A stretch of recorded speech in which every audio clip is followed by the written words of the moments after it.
Radio Gama. Žodžiai iš minties, muzika iš širdies.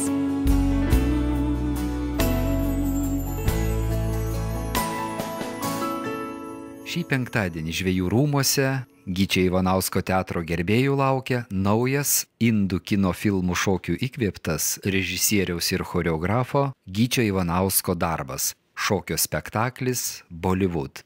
Šią premjerą mes leidžiam neatsitiktinai meilės dienos proga, kadangi spektaklis Bollywoodas yra paremtas indų Bollywoodo filmų motyvais, geros nuotaikos, to viso naivumo ir be abejo meilės, tyros meilės, naivios gal truputėlį meilės. Tema.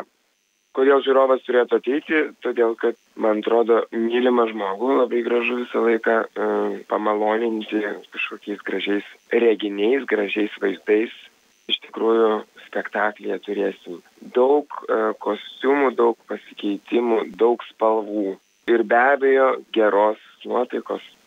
Šitas spektaklis nebus tradicinis kažkoks indiškas, tai bus mūsų interpretacija, mano interpretacija, šokėjų interpretacija ir kostiumų dailininko interpretacija ir muzikinė interpretacija.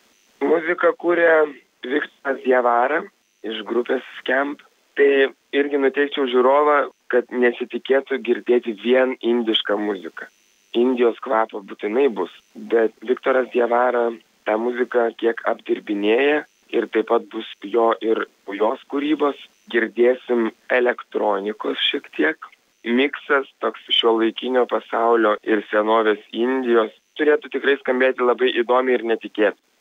Bus šiek tiek tokių, nesakyčiau, erotinių, bet gražių scenų, kada merginos atvirai persirenginėja scenoje, bet vėlgi tai yra teatras ir tas bus pateikta gražiai ir estetiškai. Nebus nuogybės ir nebus vulgaru.